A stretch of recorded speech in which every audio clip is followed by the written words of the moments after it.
Hi friends, welcome to our channel. నేను మీ శ్రీదేవి. ఈరోజు మన కిచెన్లో వచ్చేసి డిన్నర్కి రసం చేస్తున్నాను, టమాటా రసము. ఇది చాలా బాగుంటుంది. అందులో సింపుల్ అండి చేయడము. మనకి రసం పెట్టాలంటే దానికి పౌడర్ రెడీ చేసుకోవాలి. బయట కొన్న పౌడర్స్ బాగుండవు, ఇలా చాలామంది ఆలోచిస్తుంటారు కదా. అందులో ఇంకొకటి ఏమంటే, మన ఆంధ్ర వాళ్ళకి ఎక్కువ రసం ఇష్టం అన్నమాట. ప్రతి దాంట్లో రసం ఉండాలి అనుకుంటారు ప్రతిరోజు. ఇప్పుడు ఎలా చేయాలో చూద్దాము. 4 టమాటాలు తీసుకున్నాను. ఒక నిమ్మకాయ కన్నా ఇంకా తక్కువ సైజ్ అనమాట. అంత చింతపండు ఇలా కొన్ని వాటర్‌లో నానబెట్టుకున్నాను. చింతపండు తక్కువ పడుతుంది, ఎందుకంటే టమాటాలు మనకు ఆల్రెడీ పుల్లగా ఉంటాయి కదా. ఇప్పుడు వీటిని ముక్కలుగా ఇలా ఒక 4 ముక్కలు, 8 ముక్కలుగా కట్ చేసుకొని టమాటాలు, అందులోకి మన కొత్తిమీర కాడలనమాట ఇవి. కొత్తిమీర కాదు, కాడలు, వెనక ఉన్న కాడలను వేసుకున్నాను. వేసుకొని ఇలా బాగా రబ్ చేస్తూ పిసుక్కోవాలన్నమాట. మొత్తం ఈ గుజ్జు బయటకొస్తుంది. అంటే బాగా మక్కిన టమాటాలని తీసుకోండి. రసంకి మక్కిన టమాటాలు అయితేనే బాగుంటాయి. పండిన టమాటాలన్నమాట. చూసారా, ఇలా గుజ్జు మొత్తం రెడీ చేసుకున్న తర్వాత ఇందులోకి కొంచెం వాటర్ వేసుకోవాలి. అంటే మనకి ఎంత క్వాంటిటీ రసం కావాలనుకుంటున్నామో అంత క్వాంటిటీ వాటర్ వేసుకోవాలి. ఇలా వాటర్ వేసుకున్న తర్వాత మళ్ళీ ఒక్కసారి మనం బాగా పిసుక్కుంటే ఆ రసం అంతా, దాని గుజ్జు అంతా బయటకు వస్తుందన్నమాట. ఇప్పుడు ఈ పిప్పినంతా తీసేయచ్చు మనము. మొత్తంగా తీసేయొద్దండి, మొత్తం పిప్పి మొత్తం తీసేయకూడదు. మనకి కొంచెం పెద్ద పెద్దగా అక్కడక్కడ మనకి అడ్డుగా తగులుతాయి కదా, అలా అంతా లేకోకుండా పైనదంతా మొత్తం తీసేయాలన్నమాట.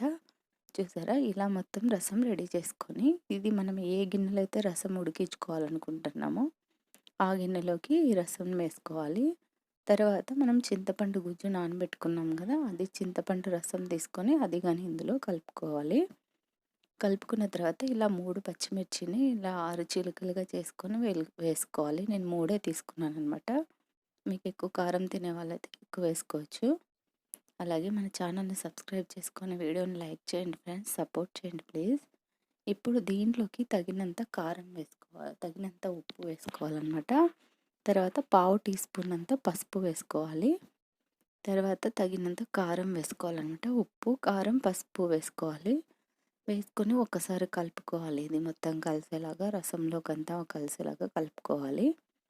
ఇలా కలుపుకున్న తర్వాత ఇందులో పచ్చి కరివేపాకు కొంచెం వేసుకోవాలన్నమాట. ఇంత ఒక గుప్పెడిలో సగం అన్నట్టు అనమాట. ఒక 2 రెబ్బలు వేసుకుంటే సరిపోతుంది. 2 రెబ్బలు తీసి ఇలా కరివేపాకుని ఇందులో వేసుకొని మొత్తం కలిసేలాగా కలుపుకోవాలి.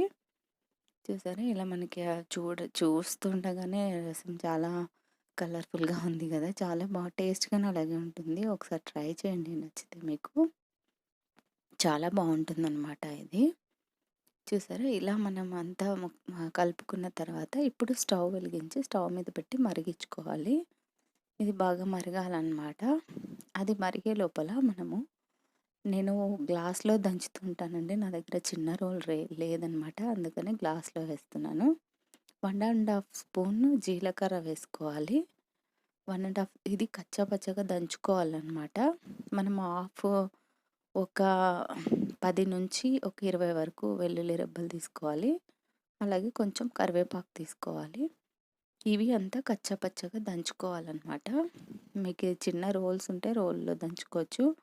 నా దగ్గర రోల్ లేదని చెప్పేసి గ్లాస్లో దంచుతాను. ఇప్పుడు చూసారా, మన రసం అనేది మరుగుతుంది.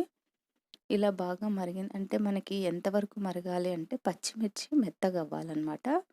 ఇప్పుడు పచ్చిమిర్చి మెత్తగా అయిన తర్వాత మనం ముందుగా దంచిపెట్టుకున్న ఈ జీలకర్ర, వెల్లుల్లి, కరివేపాకు ఉంది కదా, అది మొత్తం ఇందులో వేసేయాలి. వేసి ఇలా వైట్గా పొంగు వచ్చేటట్లు రానియాలన్నమాట. ఇలా వైట్ నురుగులాగా ఉంది కదా, అలా నురుగులాగా వస్తే మనకి రసం రెడీ అయిపోయింది అన్నట్టు. ఎక్కువ ఉడికించకూడదు. మనం ఈ జీలకర్ర ఇది దంచుకున్నది వేసిన తర్వాత ఎక్కువ ఉడికించకూడదు. అలా తయారైన తర్వాత దింపేయాలి. దింపేసి ఇప్పుడు పోపు పెట్టుకోవాలి. దాంట్లోకి ఒక స్పూను ఆయిల్ వేసుకొని, ఒక పోపు గిన్నెలోకి ఒక స్పూన్ ఆయిల్ వేసుకొని, అందులోకి ఒక పావు టీ స్పూన్ అంత జీలకర్ర, పావు టీ స్పూన్ అంత ఆవాలు వేసుకోవాలి. వేసుకున్న తర్వాత ఇందులో కొంచెం కరివేపాకు, తర్వాత 3 ఎండుమిరపకాయలు తొటములతో సహా వేసుకోవాలి. దీన్ని తొటములతో సహా వేసుకుంటేనే టేస్ట్ ఉంటుంది. ఇప్పుడు కొంచెం ఇంగువ అనమాట. పావు టీ స్పూన్ అంతా ఇంగువ వేసుకోవాలి. ఇది మొత్తం బాగా ఫ్రై అవ్వాలి. మనకి ఎండుమిరపకాయలనేది కలర్ చేంజ్ అవ్వాలనమాట. అంతవరకు మరిగించాలి. ఇప్పుడు మనకి పోపు రెడీ అయిపోయింది. రసంలోకి వేసి కలిపేసుకొని చివరగా కొంచెం కొత్తిమీర చేసుకొని కలిపేసుకుంటే సరిపోతుందనమాట. ఇప్పుడు మనకి టేస్టీ రసం రెడీ అయిపోయింది. అలాగే మన ఛానల్ని సబ్స్క్రైబ్ చేసుకొని వీడియోని లైక్ చేయండి ఫ్రెండ్స్. కొత్తగా చూస్తున్నవారు నచ్చితే మీరు కూడా ట్రై చేయండి. ఈ రసం చాలా బాగుంటుంది. అంటే ఊర్లలో ఎక్కువ చేస్తుంటారనమాట. చాలా టేస్టీగా ఉంటుంది. Thank you for watching friends. Thank you. Have a nice day.